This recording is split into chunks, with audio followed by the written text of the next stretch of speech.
Ассалаумағалейкум ағайындар. Мінекей мыналар қауындар жақсы болып жүр. Жапырақтарын, сабақтарын жайып, жақсы әдемі өсіп жатыр. Енді бұны жаңағыдай еккен кезде дәннен жаңағыдай шыға ма шықпай ма деп 3-4 дәннен егіп тастайсың, содан кейін 3-4-еуі шығып, 2-3 құлақ болған кездері оны бірлейміз.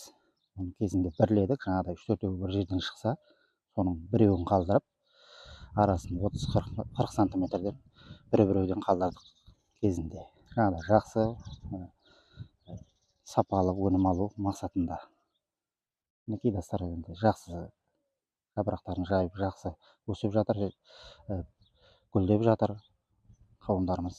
Енді бұл мына гүлдерінің жаңа түйнекке отырып, түйнектерінің ірі, жақсы сапалы болу үшін енді бұны да қауындарды жаңағыдай чеканка дейді. Чеканка центральный сабақтарының ұштарын алып тастап отыруымыз керек.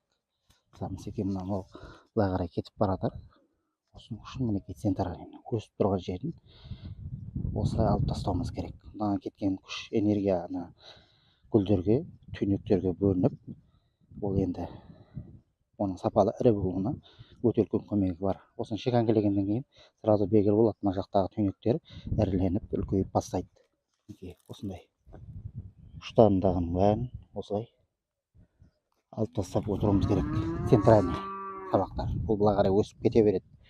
Алып тастап отырмасаңыз. Осындай болып жапырақтар, сабақтар жайылып, осындай үлкен болып, жақсы болғаннан кейін осылай қалғанын алып тастап отырсаңыз болады.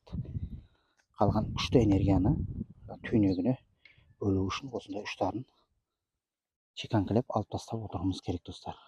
Бақшаңызда қауындарыңыз, қарбыздарыңыз қайда болса, осылай алып тастап отыруыңыз керек. Оған кеткен энергия, күш түйнектерге, гүлдерге бөлініп, оларға жақсы сапалы өнім беруіне көмек етеді, достар. Осылай жасаңыздар бақшаңызда. Қауындарыңыз болса, осылай жасаңыздар. Видеоны болса бір лайк басса кетіңіздер, достар. Каналға тіркеліңіздер. Қолдау білдіріп отырыңыздар, ағайындар. Аман сау болыңыздар.